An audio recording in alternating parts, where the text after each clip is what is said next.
ललिता लिखती हैं कि मेरे पास हजारों प्रश्न थे, पर खूब याद करने पर भी एक भी प्रश्न याद नहीं आता गुरुदेव। इस कृपा करुणा के लिए मैं बहुत बहुत आभारी हूँ, क्योंकि बिना प्रश्न के आपको सुनना ऐसा लगता जैसे ध्यान ही हो रहा है। अच्छी बात है। बहुत सारे लोग मेरे पास आते हैं तो उनके पास बहुत प्रश्न होते हैं, फिर धीरे धीरे प्रश्न खो जाते हैं और शांति उतरती है। ये सिलसिला चलता है और अच्छा लगता है। लेकिन मुझे वो लोग भी चाहिए रहते हैं जो प्रश्न पूछें, क्योंकि यहाँ हम लोग बैठे हैं बात करने के लिए। ये बात करना बहाना है साथ बैठने का। यूँ तो हम साइलेंस में भी बैठ सकते हैं। अनंत में हम लोग प्रयोग करते ही हैं।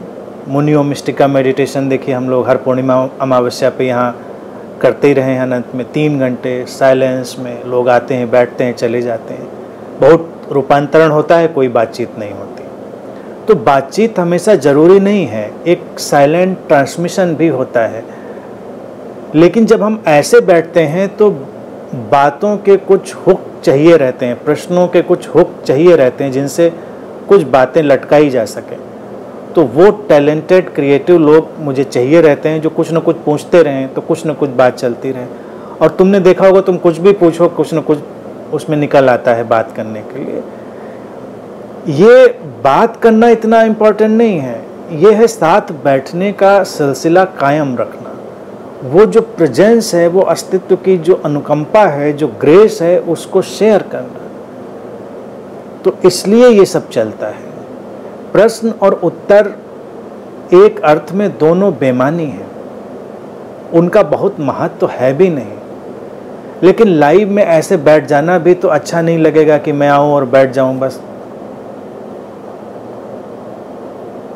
बैठा जा सकता है, तुम बोर हो जाओगे, तमाम लोग विचलित हो जाएंगे। तो सब बैठे रहें, सारा जो माहौल है बना रहे, उसलिए ये सारा खेल चलता है।